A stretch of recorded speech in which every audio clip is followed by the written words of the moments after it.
আল্লাহ রাব্বুল আলামিন শেষ রাত্রে প্রথম আকাশে আসেন। হাদিস শরীফে এসেছে প্রথম আকাশে আল্লাহ রাব্বুল আলামিন এসে দুনিয়ার মানুষকে ডাকেন, কে আছো গুনাহ করে জীবন বোঝাই করে ফেলেছো, নাফরমানি করেছো, গুনাহ করেছো, অথবা বিপদে পড়েছো, ঋণগ্রস্ত হয়ে পড়েছো, অসুবিধায় পড়েছো, মামলা মকদ্দমায় পড়েছো, আমার কাছে মাপ চাও, আমার কাছে সাহায্য চাও। এই সময় যে সমস্ত বান্দারা আরামের ঘুমকে হারাম করে আল্লাহর দরবারে কাঁদতে থাকে, তাহাজ্জুদের নামাজ আদায় করে যখন হাত তুলে কাঁদে, আল্লাহ পাক তখন এই দৃশ্য দেখে ফেরেশতাদের বলেন, ও আমার ফেরেশতারা, আমার ওই বান্দাগুলি কাঁদে কেন? সমস্ত মানুষ যখন ঘুমানো, এই বান্দাগুলি কাঁদে কেন বলো? ফেরেশতারা বলে, আল্লাহ তুমি তো ভালো করে জানো। ফেরেশতারা বলে, আল্লাহ পাক বলবেন, তবুও তোমাদের মুখ থেকে শুনতে চাই। ফেরেশতারা তখন বলবে, রব্বুল আলামিন তোমার বান্দা গুনাহ করেছে, জাহান্নামের ভয়তে তোমার কাছে কাঁদতেছে, তোমার ভয়তে কাঁদে, জাহান্নামের ভয়তে কাঁদে। আল্লাহ জিজ্ঞেস করেন, ফেরেশতারা ওরা যে আমার ভয়তে কাঁদে, ওরা কি আমারে দেখছে নাকি? ফেরেশতারা বলেন, না খোদা তোমারে দেখে নাই। আল্লাহ পাক বলেন, ওরা আমার যে জাহান্নামের ভয়তে কাঁদে, ওই জাহান্নাম তারা দেখেছে নাকি? ফেরেশতারা বলে, না আল্লাহ তোমার জাহান্নাম ওরা দেখে নাই, তোমার বেহেশত কিছুই দেখে নাই। আল্লাহ পাক বলেন, ও আমার ফেরেশতারা, এই বান্দাগুলি আমার দোজখ দেখে নাই, আমাকে দেখে নাই, হাসর মিজান সিরাত কিছুই দেখে নাই, শুধু কোরআনের কথা শুনে, আমার নবীর কথা শুনে, আমার কোরআনের কথা শুনে বিশ্বাস করে আরামের ঘুমকে হারাম করে কিভাবে কাঁদতেছে তাকায় দেখ। আমার রহমতের দরিয়ায় জোশ মেরে গেছে, তোরা সাক্ষী থেকে যা, আমার ওই ক্রন্দনরত বান্দাগুলিকে আমি আল্লাহ মাফ করে দিলাম। আমার ভাইয়েরা, আল্লাহ পাক বলেন, আম্মান হুয়া কানিতুন আনা আল-লাইলি সাজিদাও ওয়া কাইমা। আল্লাহ রাব্বুল আলামিন বলেন, সিজদার ভিতরে আর দাঁড়ানোর ভিতরে আমার এই বান্দাগুলি আখিরাতে আমার সঙ্গে দেখা করা লাগবে এই ভয়তে, জাহান্নামের ভয়তে তারা কাঁদে, এভাবে কাঁদতে থাকে। আর আল্লাহ পাক ওই সময় তাদের গুনাহ মাফ করতে থাকেন। কোরআনে কারীমের ভিতরে আল্লাহ পাক বলেন, সারা রাত ঘুমাতে আল্লাহ নিষেধ করেছেন, সারা রাত যেন ঘুমায় না, পাইকারি দরে ঘুমায় না, একটু জাগো। ওয়াজকুর ইসমা রাব্বিকা বুকরাতাও ওয়া আসীলা। সকাল এবং সন্ধ্যায় তোমার প্রভুর, তোমার রবের জিকির করো, স্মরণ করো। وَمِنَ اللَّيْلِ فَاسْجُدْ لَهُ وَسَبِّحْهُ لَيْلًا طَوِيلًا। তোমার রাতের বেলায় রাতের একটা অংশ সিজদায় অবনত হও, আর রাতের দীর্ঘ সময় ঘুমায় থেকো না, হয় একটা লম্বা সময় ঘুমাও, কিন্তু একটা অংশ রাখো যে সময় তুমি আমার দরবারে সিজদায় পড়ে যাবে, কাঁদবে। আমার বন্ধুগণ, রাতটা ওয়াজআলনাল লাইলা সুবাতা, আল্লাহ রাব্বুল আলামিন ওয়াজআলনা সুবাতাও আছে, ওয়াজআলনান নাওমা সুবাতা ওয়াজআলনাল লাইলা লিবাসা। ঘুমকে বানাইছেন আল্লাহ শান্তির বাহন, আর রাতকে করেছেন আচ্ছাদন। রাতকে কি করেছেন? আচ্ছাদন। রাতকে একটা পর্দা লাগিয়ে দিয়েছেন, রাতের পর্দা।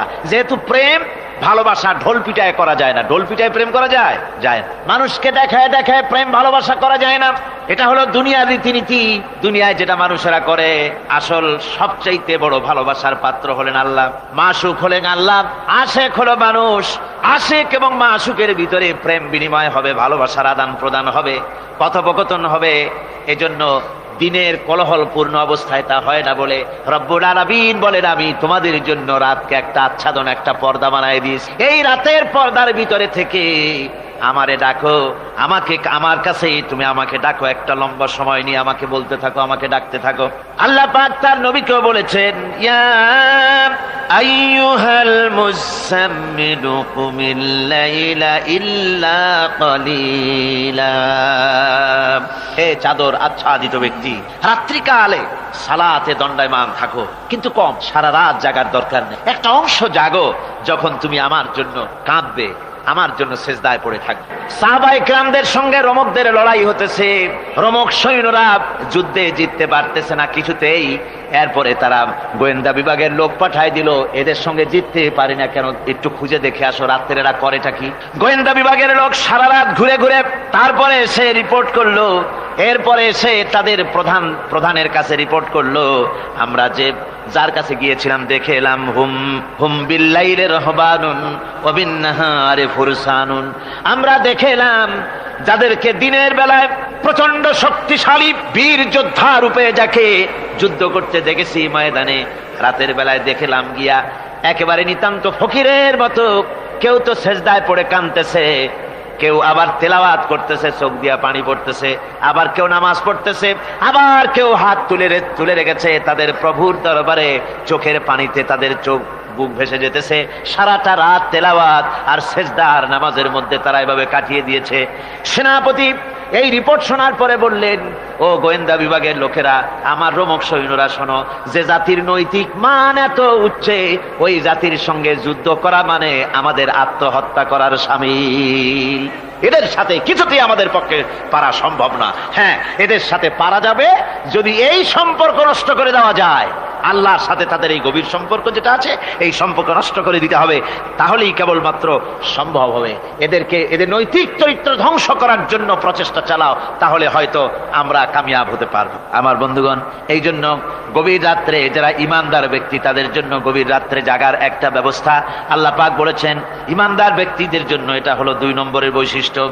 ওয়াল্লাযীনা ইয়াকুলুনা রাব্বানা সরিফ আন্না আযাব জাহান্নাম ইন্না আযাবাহা কানা গরামা। রহমানের বান্দার, খাঁটি বান্দার 3 নম্বরের বৈশিষ্ট্য হচ্ছে এই, তারা আল্লাহ রব্বুল আলামিনের দরবারে হাত তুলে ফরিয়াদ জানায়, আল্লাহর কাছে মোনাজাত করে। আল্লাহ রব্বুল আলামিনকে বলে, আয় আল্লাহ, হে আমার প্রভু, আয় আমার রব, জাহান্নামের আগুন থেকে দয়া করে আমারে বাঁচাও। জোরে বলেন আমিন, জোরে বলেন আমিন। জাহান্নামের বর্ণনা আমরা এই মাহফিলে করেছি, করি নাই? মনে আছে?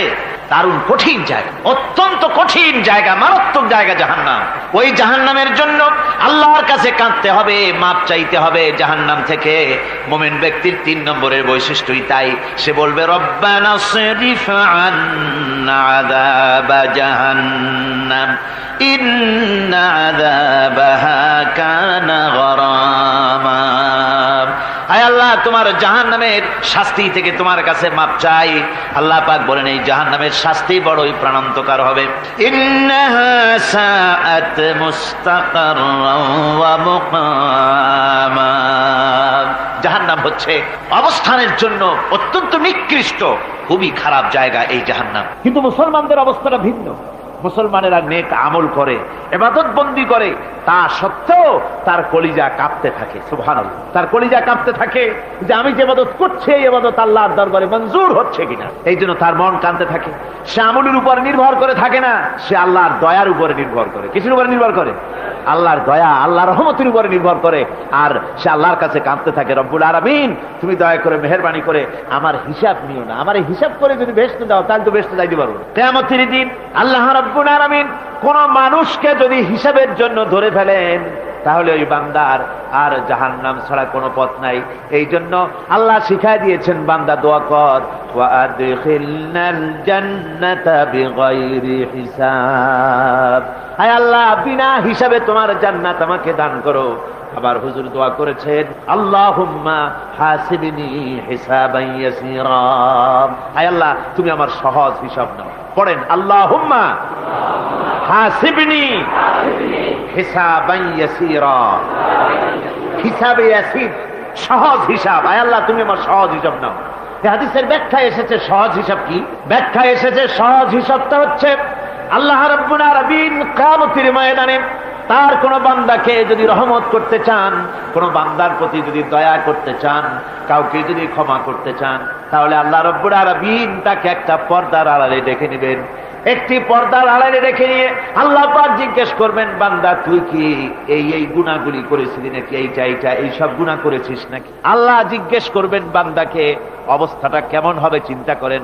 বান্দা এইগুলি করেছিস নাকি? বান্দা ভয়তে থরথর করে কাঁপতে থাকবে, কলিজা ভয়তে কাঁপতে থাকবে, অস্থির হয়ে যাবে। সে স্বীকার করবে, রব্বুল আলামিন, তুমি যা বলেছো, আমি সব অন্যায় আমার দ্বারা হয়েছে, আমি বুঝতে পারি নাই, আমাকে মাফ করে দাও। রব্বুল আলামিন বান্দাকে বলবেন, যা বান্দা, আমি তোকে মাফ করে দিলাম, আমার জান্নাতে চলে যা। সুবহানাল্লাহ, সুবহানাল্লাহ। সুতরাং জাহান্নামের শাস্তি থেকে সব সময়ের জন্য আল্লাহর কাছে মাফ চাইতে হবে। ওয়াল্লাযীনা ইযা আনফাকু লাম ইউসরিফু ওয়া লাম ইয়াকতুরু ওয়া কানা বাইনা যালিকা কাওয়ামা। রহমানের প্রকৃত খাঁটি বান্দা তারা, যারা নাকি যখন খরচ করে খরচের সময় বেহুদা খরচ করে না, আবার খরচের ভিতরে কার্পণ্যতাও তারা করে না। ওয়াকানা বাইনা যালিকা কাওয়ামা, এই দুইয়ের মাঝে তারা ভারসাম্য রক্ষা করে, মধ্যম নীতি অবলম্বন করে চলে। তার মানে হলো পয়সা আছে বলেই এই পয়সা দিয়ে তারা মদ খায় না, জুয়া খেলে না, মিনা বাজার ইত্যাদি শয়তানি বদমাশি সিনেমা হল ইত্যাদি বানায়া পাপের বোঝা বাড়ায় না। তারা অতিরিক্ত কোনো খরচ করে না, আবার অর্থ পূজারী ব্যক্তির মতো কার্পণ্যতাও তারা করে না। দুইয়ের মাঝে তারা ভারসাম্য রক্ষা করে। এক শ্রেণীর লোক আছে মাল শুধু জমায়, খরচ টরচ করে না। কোরআন শরীফে বলা হয়েছে আল্লাযী জামা মালান ওয়া আদ্দাদা, মাল জমা করে আর গুনতে থাকে, মাঝে মধ্যে আবার টেলিফোন করে, হ্যালো সোনালী ব্যাংকের ম্যানেজার সাহেব নাকি? বলে হ্যাঁ, দেখুন তো আমার আমলনামাটায় কত আছে এখন। হিসাব টিসাব করে আর তাড়াতাড়ি, এখন তো আর আমলনামা দেখতে সময় লাগে না, তাড়াতাড়ি দেখা যায়। আগে যেমন ব্যাংকে গিয়ে যদি জানতে কেউ চাইতো যে আমার ডেবিট কত, ক্রেডিট কত, ব্যালেন্স কত ইত্যাদি জানতে চাইলে তাকে একেবারে সেই লেজার খোলা লাগে, বিরাট বিরাট বই, বড় বড় কিতাব যা গরুর গাড়ি দিয়ে টানা লাগে, এত বিশাল বিশাল বই ছিল। এখন সেগুলি সংক্ষিপ্ত হয়ে একেবারে কম্পিউটারের মধ্যে ঢুকানো হয়েছে। কম্পিউটারের ভেতরে রয়েছে একটা ছোট্ট যন্ত্র যার নাম হলো মাইক্রোচিপস, একেবারে এতটুকু ছোট্ট মাইক্রোচিপ। এই মাইক্রোচিপসের ভেতরে হাজার হাজার ক্লায়েন্টসদের ডেবিট ক্রেডিট, তাদের ট্রানজেকশন, তাদের ব্যালেন্স সবকিছু রয়ে গেছে। আপনি যখনই জিজ্ঞেস করবেন সে বাটন একটা দাবালো আর সাথে সাথে স্ক্রিনে এসে গেল আপনার নাম কি, বাপের নাম কি, দাদার নাম কি, কত টাকা জমা করছিলেন, কোন কোন তারিখে উঠাইছেন, হাতে কত নিছেন কত, 14 গোষ্ঠীর ইতিহাস একটা চাপে চলে আসে। তো আমি মানুষকে এভাবে বলি যে এই বুদ্ধিটা যিনি দিলেন, লোকেরা বলে তো কয় যে কিয়ামতের দিন আল্লাহ নাকি আমলনামা দিবে মানুষের সামনে হাজির করিয়া, ইমানদারের সামনের থেকে ডান হাতে, বেঈমানের পিছন থেকে কোন হাতে, বাঁ হাতে। এখন ওই আমলনামা সারা জীবনে যত কথা বলছি, যত কাজ করছি সব তাতে লেখা থাকবে। তাহলে সেটা তো বিশাল একটা বই হবে, তো আমরা হাতে করে ধরবই বা কেমনে, আর ওটা হবেই বা কেমনে, আর ওটা পড়বই বা কেমনে। এখন তো বুঝতে সহজ হয়েছে কেমনে পড়বেন। মানুষের মাথায় যদি এই বুদ্ধি আসে, একটা ছোট্ট মাইক্রোচিপসের ভেতরে যদি হাজার হাজার ক্লায়েন্টসদের কোটি কোটি শত শত সহস্র কোটি একটা মাইক্রোচিপসের ভিতরে ঢুকানো যায়, তাহলে এই বুদ্ধি যিনি দিলেন তিনি বুঝি এর চাইতেও ছোট্ট বইয়ের মধ্যে আপনার আমলনামা উঠে দিতে পারবে না নাকি? যারা বলেন পারবে কিনা? নিশ্চয়ই পারবেন, হাজার বার পারবে বন্ধুগণ। সুতরাং এরা মাল জমা করে আর গোনে, জিজ্ঞেস করে ম্যানেজার সাহেব কত হয়েছে, বলে যে এত লক্ষ এত। তখন আবার চিন্তা হয় যে আরো কত টাকা জমাইতে পারলে কোটি হয়, তারপরে আরো 200 কোটি হয়। এভাবে তারা জমাইতে থাকে, খরচ করে না। তো এ ব্যাপারে সন্তানের জন্য, সন্তানদের জন্য খরচ যেটা লাগে সেটা স্ত্রী পুত্র সন্তান আত্মীয় স্বজন যে আছে যা, তাদের জন্য যে পরিমাণ খরচ করা লাগে তা যদি না করে তাহলে এটা হচ্ছে বখিলি। আর খরচ করতে গিয়ে যদি বেশি করে তাহলে সেটা হচ্ছে বেহুদা খরচ। এখন এই বেহুদা খরচ থেকে আমাদেরকে বাঁচতে বলা হয়েছে। বিষয়টা হচ্ছে নিজের আত্মীয় স্বজন সন্তান সন্ততির জন্য খরচ করতে হবে যা লাগে তাই। আর আল্লাহর রাস্তায় যখন দেওয়ার কথা আসে তখন প্রাণ খুলে দান করতে হবে। দেখেন লোকেরা যখন আল্লাহর রাস্তায় দান করতে বলা হয়, পকেটের মধ্যে হাত দিয়ে তারপর আঙ্গুল অনেক সময় কষাকষি করে।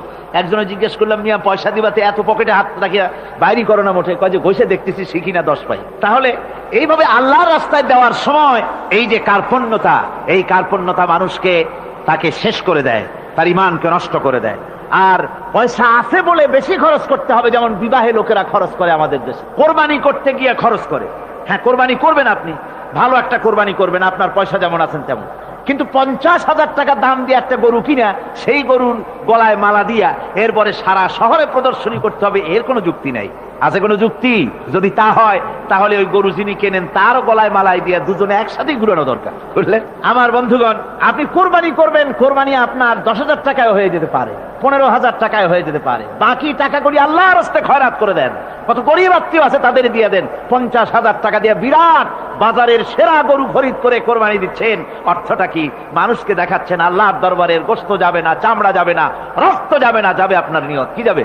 নিয়ত। সুতরাং আল্লাহর রাস্তায় যখন খরচ করবেন সেই খরচ করার ব্যাপারে তখনও নিয়তটা দেখতে হবে। হালাল পথে খরচ করতে গেলেও নিয়তটা দেখতে হবে, এবং তখনও বেহুদা খরচ করা যাবে না। বিবাহে যেভাবে খরচ আজকাল করে মানুষেরা, হুজুর সাল্লাল্লাহু আলাইহি ওয়াসাল্লাম বলেছেন যে বিবাহে যত খরচ কম সেই বিবাহ তত বরকতপূর্ণ।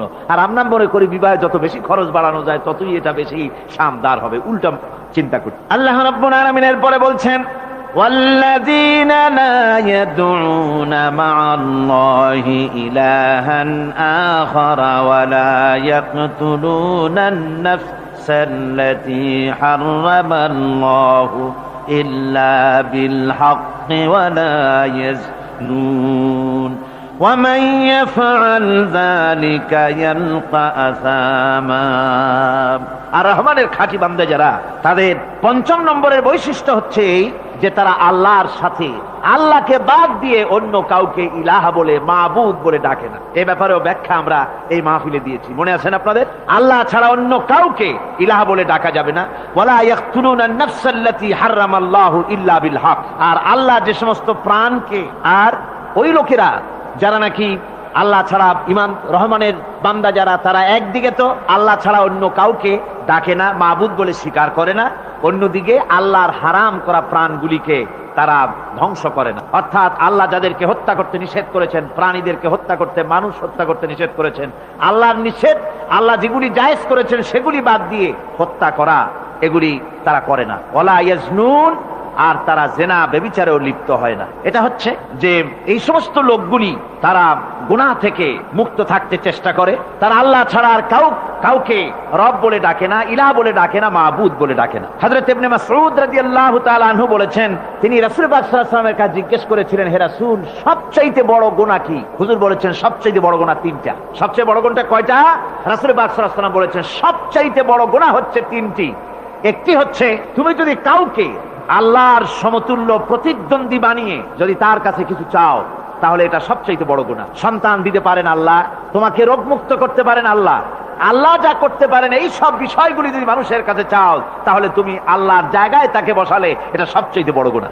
আর 2 নম্বরের গুনাহ হচ্ছে, নিজের সন্তান তোমার খাবার খাবে, তোমার খাবারে সন্তান ভাগ বসাবে, এই ভয়তে সন্তানকে হত্যা করা, এটাও বিরাট পাপ। আর 3 নম্বরে হচ্ছে প্রতিবেশীর স্ত্রীর সঙ্গে জেনা করা, এটা হলো আরেকটি। মোট 3টি গুনাহ বলেছেন রাসূলুল্লাহ, সবচাইতে মারাত্মক গুনাহ। তার মধ্যে এই গুনাহগুলি তো আমাদের সমাজে চালু আছেই।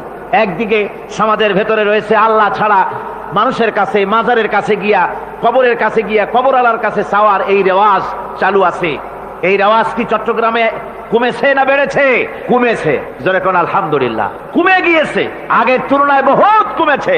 যারা এই মাজারকে নিয়ে ব্যবসা করে, তারা অনেকে বলেছেন যে আমাদের ইনকাম আগে যা ছিল তার থেকে 4 আনায় নেমে গিয়েছে, 12 আনাই শেষ। জোরে কোন আলহামদুলিল্লাহ। জোরে বলেন আলহামদুলিল্লাহ। এই মাজার পূজা থেকে বাঁচতে হবে। 2 নম্বরে রয়েছে, সমাজের ভিতরে চালু আছে এই যে সন্তান হত্যা করা, এই হত্যা করার এক রেওয়াজ চালু আছে। এরপরে রয়েছে এমনি মানুষকে হত্যা করা।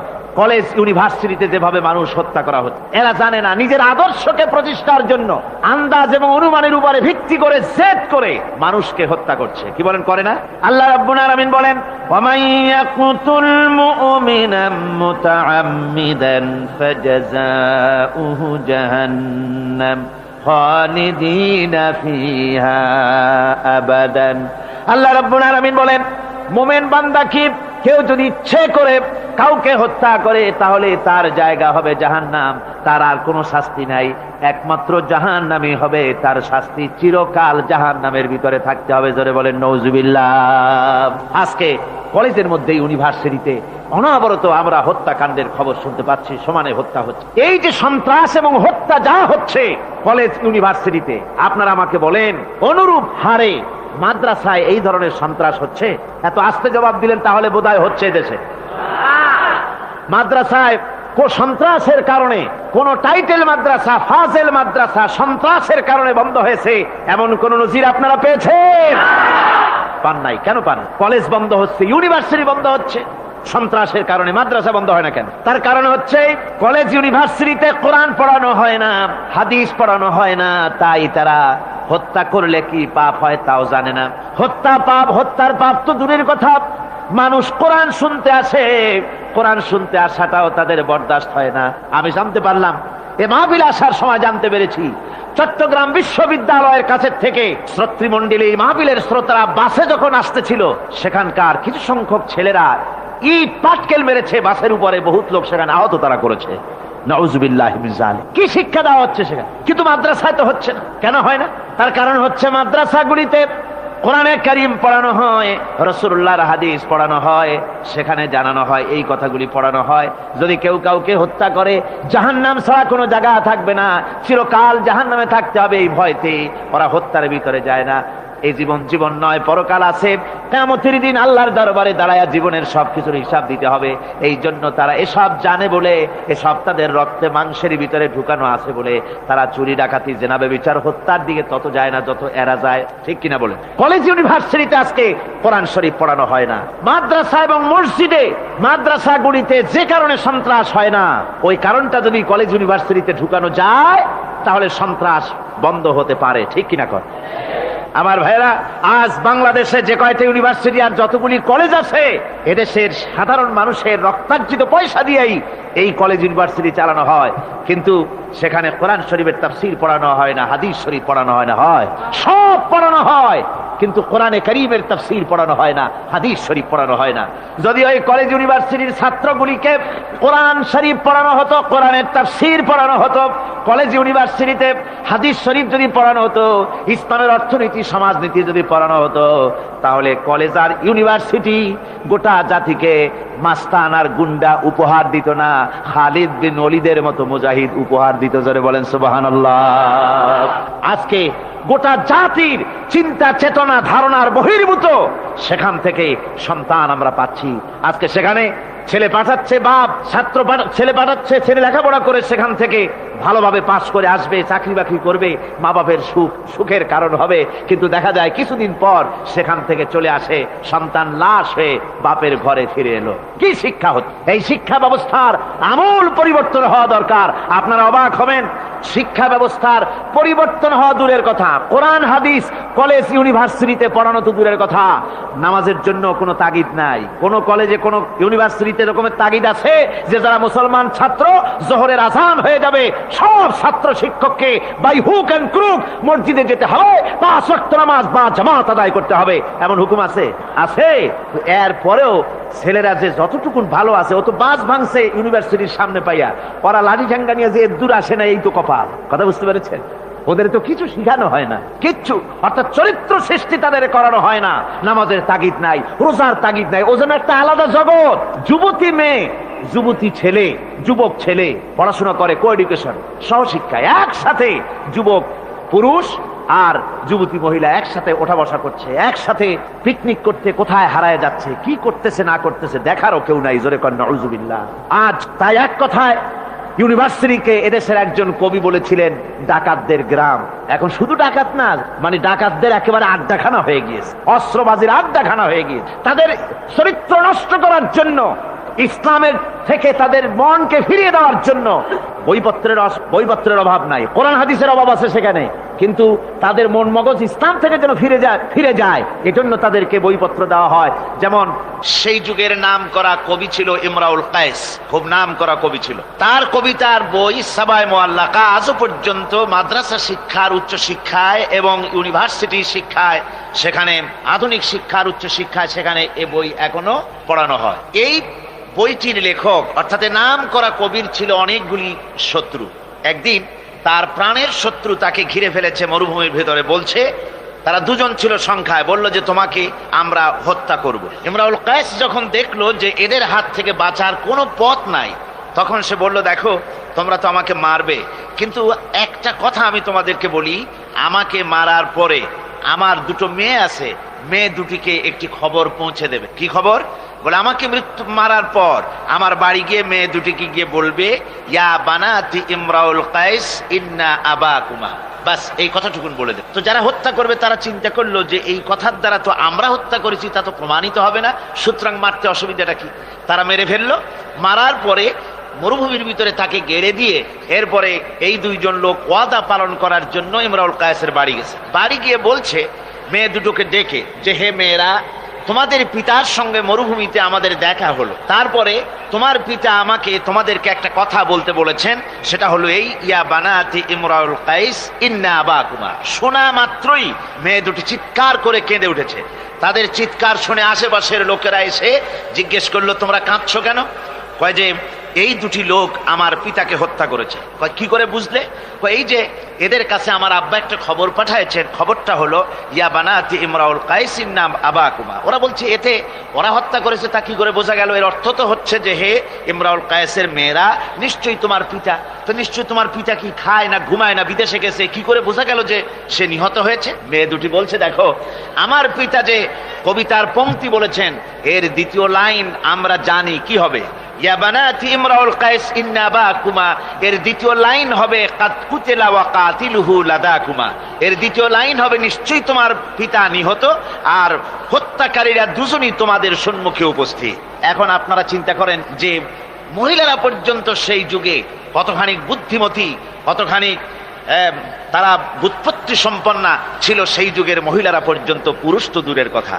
তো জ্ঞান বুদ্ধি সবই ছিল, সব থাকা সত্ত্বেও এই যে তারা চুরি করত, ডাকাতি করত, জিনা করত, ব্যভিচার করত একটি জিনিসের অভাবে। কয়টি জিনিসের অভাবে? সেই জিনিসটা হচ্ছে ওদের কাছে ওহির জ্ঞান ছিল না। ওহির জ্ঞান না থাকার কারণে ওদের এই চরম দুরবস্থা হয়েছিল। আর রাসূল পাক সাল্লাল্লাহু আলাইহি ওয়াসাল্লাম ওহির জ্ঞান দিয়ে ওই জাতিকে গোটা পৃথিবীর মধ্যে শ্রেষ্ঠ জাতিতে পরিণত করে দিয়েছিলেন। আজকে আমাদের দেশের শিক্ষা ব্যবস্থায় ওই ওহির জ্ঞান নাই, যার ফলে আমাদের দেশে ছেলেরা শিক্ষিত হয় কিন্তু সেই যুগের লোকেদের মতো হতে পারছে না, কলেজ এবং ইউনিভার্সিটি ওই ধরনের লোক তৈরি করতে পারছে না। আমার বন্ধুগণ, সে যুগের থেকে আমরা উন্নতি অনেক করেছি, উন্নতি বিশেষ বিশেষ ক্ষেত্রেই করেছি। সে যুগের লোকেরা, তারা যারা চোর ছিল, চুরি করত, তারা লেখাপড়া জানতো না। আজকে যারা চুরি করে তারা তো কমসে কম ম্যাট্রিক পাস। সে যুগে যারা ডাকাতি করত তারা লেখাপড়া জানতো না, আজকের যারা ডাকাত তারা কমসে কম বিএ পাস।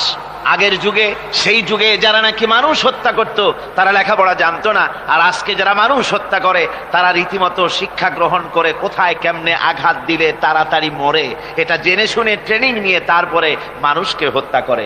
অগ্রগতি উন্নতি এতটুকু হয়েছে, কিন্তু মৌলিক মানবীয় গুণাবলী সৃষ্টি করার জন্য কোরআনের অবদানের কোনো বিকল্প নাই। জোরে কোন সুবহানাল্লাহ। আমি গত 4 দিন আপনাদের সামনে কোন সূরা আলোচনা করেছি?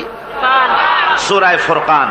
আমি সূরাটিকে শেষ করতে পারবো না, মানে মাঝখান থেকে আলোচনা করতে পারবো না, যেহেতু সময় নেই, আজকেই তো শেষ হয়ে যাবে। সেই জন্য আমি বেছে নিয়েছি সূরা ফুরকানের শেষ রুকুটি আপনাদের সামনে আজকে আলোচনা করব, যেখানে আল্লাহ রাব্বুল আলামিনের খাঁটি বান্দা তৈরি করার পরিকল্পনা আল্লাহ দিয়েছেন। খাঁটি বান্দা হওয়ার জন্য আল্লাহ পাক একটা ফর্মুলা বলেছেন, সেই ফর্মুলাটা আজকে আমরা এখানে আলোচনা করব। এই ফর্মুলা দিয়েই জনাবে মুহাম্মদ রাসূলুল্লাহ সাল্লাল্লাহু আলাইহি ওয়াসাল্লাম একটি সুন্দর সমাজ সৃষ্টি করেছিলেন, একটি আর্থসামাজিক সুন্দর সমাজ বিনির্মাণে যে ধরনের লোক তৈরি করা দরকার ছিল এই কোরআনে কারীমের মাধ্যমেই রাসূল পাক সে ধরনের লোক তৈরি করেছিলেন। আসুন শয়তানের ওয়াসওয়াসা থেকে পানাহ চেয়ে নিয়ে আমরা কথা শুরু করি। আউযু বিল্লাহি মিনাশ শাইতানির রাজীম। বিসমিল্লাহির রাহমানির রাহিম। মুফিজুর রহমান সাহেব আমাকে খবর দিলেন, ওনার কাছে খবর এসেছে যে মানুষ ভিড়ে এবং চাপে শ্বাসরুদ্ধ হয়ে মরে যাওয়ার উপক্রম হয়ে যাচ্ছে বিভিন্ন জায়গায়। তা আমি আপনাদেরকে অনুরোধ করব, যিনি যেখানে আছেন সামনের দিকে বাড়ার কোনো চেষ্টা করবেন না। রাস্তায় থাকেন, ড্রেনের পাশে থাকেন, গাছের উপরে থাকেন, ছাদের উপরে থাকেন, যেখানে থাকেন সেখানে বসে পড়েন। রাস্তা তো ট্রাফিক বন্ধ করে দেওয়া হয়েছে, গাড়ি ঘোড়া এসব রাস্তায়, এ মাহফিলের চারদিকের সমস্ত রাস্তার গাড়ি ঘোড়া বন্ধ করে দেওয়া হয়েছে। ফলে আপনারা রাস্তার উপরে বসে পড়েন, দাঁড়িয়ে থাকবেন না। দাঁড়াতে গেলেই মানুষের চাপে হেলাদোলা করবেন, পড়ে যাবেন, হাত পা ভেঙে যাওয়ার প্রাণান্তকার দশা হওয়ার সম্ভাবনা হবে। সুতরাং আমি সকলকে অনুরোধ করছি, মেহেরবানি করে কোরআনের সম্মানে, এ মাহফিলের সম্মানে আপনারা যার যার জায়গায় বসে পড়েন। কেউ দাঁড়িয়ে থাকবেন না, আর মোটেই চাপাচাপি করবেন না, কেউ কথা বলবেন না, আর দাঁড়াবেনও না। শয়তানের ওয়াসওয়াসা থেকে পানাহ চেয়ে পরম করুণাময় আল্লাহ রাব্বুল আলামিনের নামে শুরু করছি। তাবারাকাল্লাযী জাআলা ফিস সামাই বুরুজাও وجعل فيها سراجا وقمرا منيرا وهو الذي جعل الليل والنهار خلفة لمن أراد أن يذكر أو أراد شكورا সাদাকাল্লাহুল আযীম। অতীব বরকতশালী সেই মহান সত্তা যিনি আকাশ সমূহকে বুর্জ সমূহ দিয়ে যিনি সংস্থাপন করেছেন, বুর্জ স্থাপন করেছেন এবং তাতে একটি প্রদীপ স্থাপন করেছেন আর আলোকমণ্ডিত এক উজ্জ্বল চাঁদ স্থাপন করেছেন। ওয়াহুয়াল্লাযী জাআলাল লাইলা ওয়ান নাহারা খিলফা, আর তিনি রাত এবং দিনকে পরস্পরের স্থলাভিষিক্ত বানিয়েছেন। লিমান আরাদা আন ইয়াযাক্কারা আও আরাদা শুকুরা, তাদের জন্য যারা এর থেকে উপদেশ অর্জন করতে চায়, জ্ঞান লাভ করতে চায় এবং শুকর আদায় করতে চায়। শুকর আদায়কারীর জন্য, জ্ঞান অন্বেষণকারীদের জন্য আল্লাহ পাক এগুলি করেছেন। এখানে বুর্জ শব্দের অর্থ হচ্ছে প্রাসাদ বা সুদৃঢ় স্থাপত্য। প্রাচীন খগোল বিজ্ঞানে বুর্জ বলা হতো সেই 12টি কক্ষপথকে। কোন কোন মুফাসসির এই বুর্জকে বলেছেন গ্রহকে বুর্জ হিসাবে তারা ব্যাখ্যা করেছেন। আসলে আল্লাহ রাব্বুল আলামিন তিনি মহাশূন্যকে যে কিভাবে সজ্জিত করেছেন, কত সুন্দরভাবে করেছেন, তার ব্যাখ্যা কোরআনে কারীমের বিভিন্ন জায়গায় এসেছে। আল্লাহ পাক বলছেন, ওয়ালাকাদ জাআলনা ফিস সামাই বুরুজা ওয়া যায়্যানাহা লিন-নাযিরিন, আমি আকাশে বহু সংখ্যক সুদৃঢ় বুর্জ স্থাপন করেছি এবং দর্শকদের জন্য তা অত্যন্ত সুসজ্জিত করে, সুদৃশ্য করে আমি সংস্থাপন করেছি, সুন্দর করে স্থাপিত করেছি। মহাশূন্য, এর মধ্যে আল্লাহ পাক সৃষ্টি করেছেন অগণিত গ্রহ উপগ্রহ। কত গ্রহ আছে, কত উপগ্রহ আছে, বিজ্ঞানীদের কাছে আজও পর্যন্ত তার কোনো হিসাব মেলেনি। মহাশূন্যে আল্লাহ পাক, মহাশূন্যের মহাবিস্ময়। বর্তমান বিজ্ঞান ক্রমান্বয়ে আশ্চর্য হয়ে যাচ্ছে তাদের নতুন নতুন আবিষ্কারের মাধ্যমে, চিন্তা ভাবনার মাধ্যমে, যে মহাশূন্য আল্লাহ পাক মহাস্রষ্টা কি করে রেখেছেন একটি বিশাল এক বিস্ময়ের কারখানা। সেখানে রয়েছে মিল্কি ওয়ে, যাকে বলা হয় ছায়াপথ। বিজ্ঞানীরা বলেছেন প্রায় 20,000 কোটি তারকা রয়েছে এই মিল্কি ওয়ের ভেতরে, ছায়াপথের ভেতরে। আবার কেউ কেউ বলেছেন যে সেই তারকার সংখ্যা বলা সম্ভব হবে না, সমুদ্র সৈকতের বালুকণা গণা তবুও সম্ভব, কিন্তু আকাশের তারকারাজি গণা সম্ভব নয়। এখন আল্লাহ পাক সেই মহাশূন্যের ভেতরে সৃষ্টি করে রেখেছেন এই ছায়াপথ। ছায়াপথের ভিতরে আছে যে তারকাগুলি, বিজ্ঞানীরা বলেছেন যে এই তারকাগুলি এত বিরাট বিরাট তারকা আছে। আগে তো ওনারা বলেছিলেন পৃথিবীর চাইতে সূর্যটা হচ্ছে পৃথিবীর চাইতে 13 লক্ষ গুণ বড়। এই বিরাট সূর্য ছিল তাদের কাছে বিস্ময়। এখন তারা বলছেন না, মিল্কি ওয়ের ভিতরে যে সমস্ত তারকার সন্ধান আমরা পেয়েছি, সে সমস্ত তারকা এত বড় বড় বিরাট দানবের মতো, যে ওর এক একটা তারকার ভেতরে যে সূর্য পৃথিবীর চাইতে 13 লক্ষ গুণ বড়, এরকম অন্তত 3 কোটি সূর্যকে একটা তারকার মধ্যে ঢুকিয়ে দেওয়া যায়। সুবহানাল্লাহ, কি বিশাল কাণ্ড! এখন এই তারকা, এই গ্রহ এবং উপগ্রহ রাজি মহাশূন্যে সব পরিভ্রমণ করছে, কেউ কিন্তু দাঁড়িয়ে নাই। বিজ্ঞানীরা বলছেন, কেউ বলেছেন সূর্য ঘোরে, কেউ কয় না পৃথিবী ঘোরে, কেউ কয় না ওই চন্দ্র ঘোরে, কেউ কয় যে না আমরা মিলে সবাই ঘুরি। এখন আসলে বিষয়টা কি, কে ঘোরে আর কে ঘোরে না? আসল কথাটা নিতে হবে কোরআনের কাছ থেকে। কার কাছ থেকে?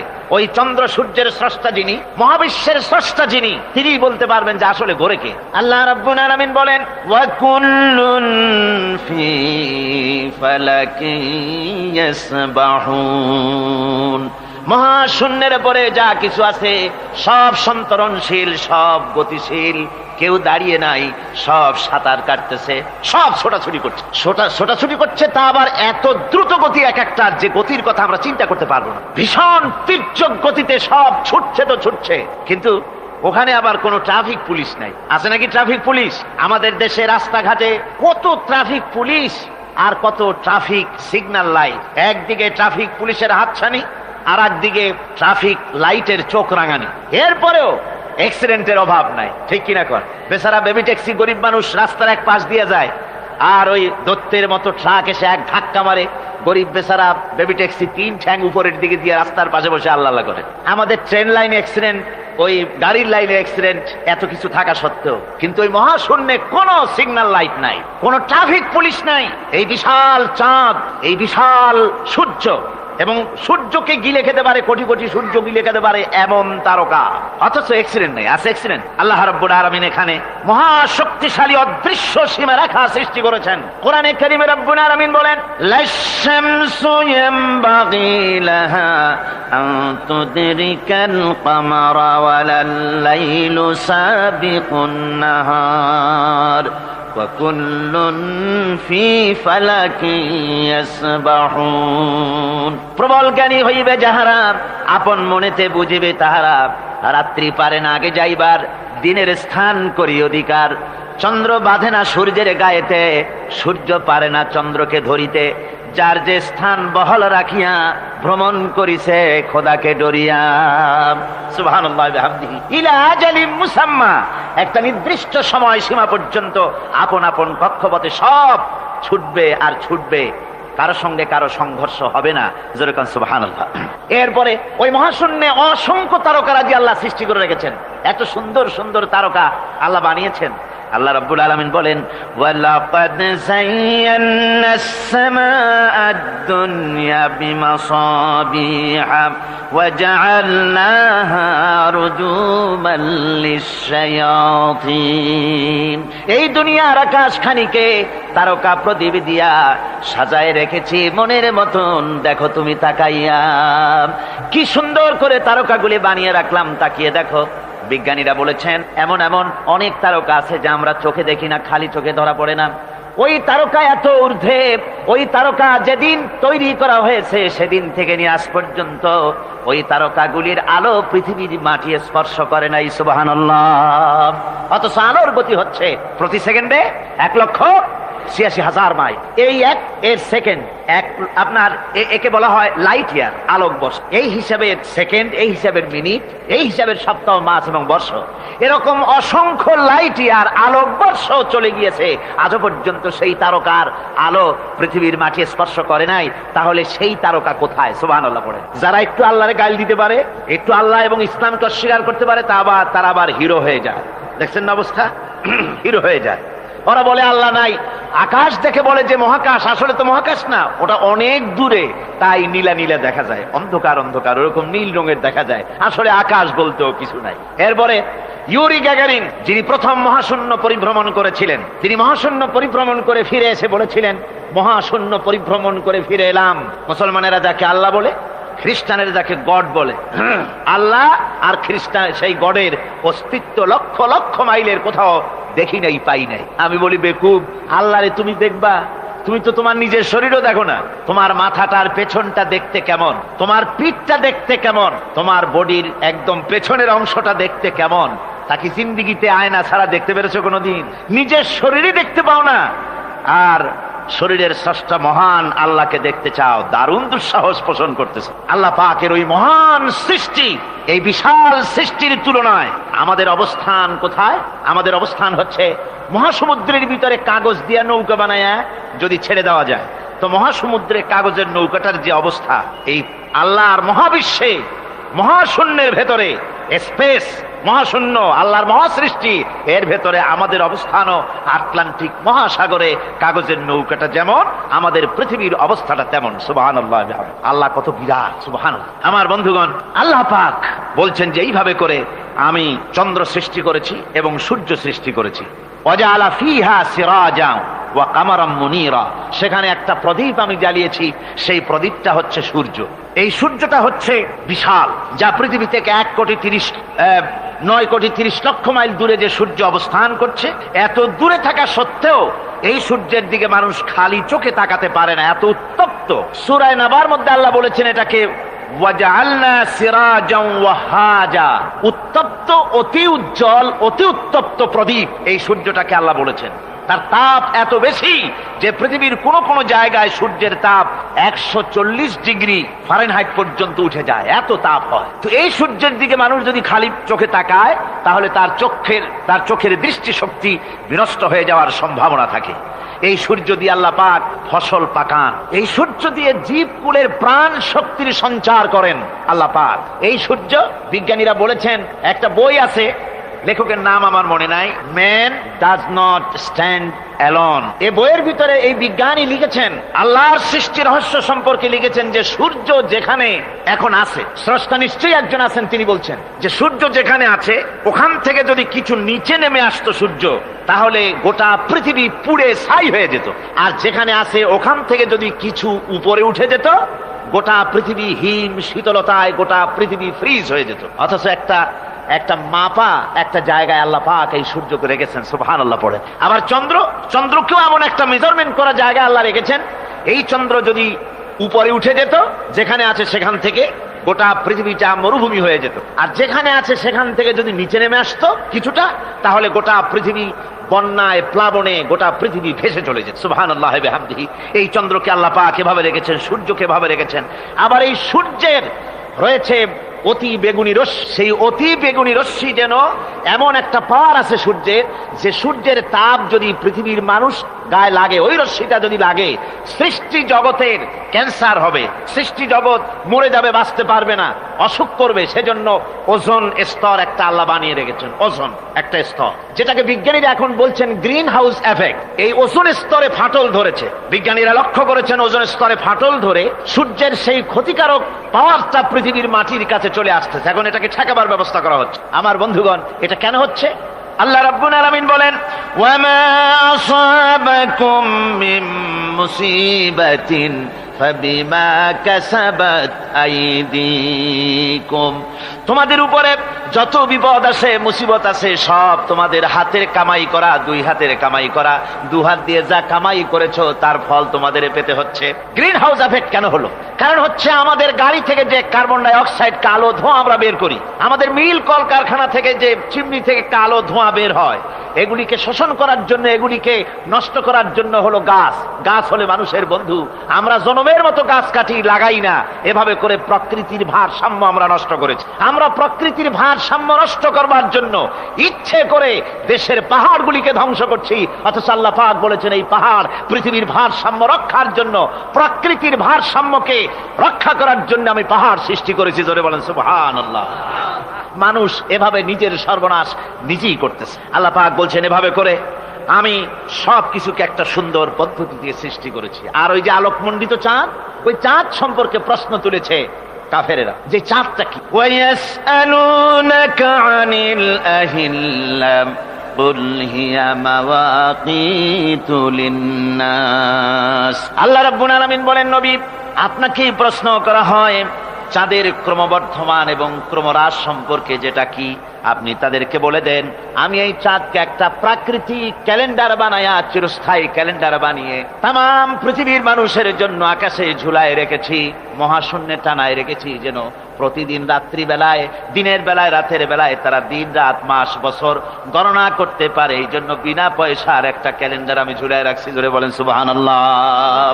এমনি করে চাঁদ এবং সূর্যকে আমি সৃষ্টি করে দিই। আল্লাহ পাক বলেন, وهو الذي جعل الليل والنهار خلفة لمن أراد أن يذكر أو أراد شكورا।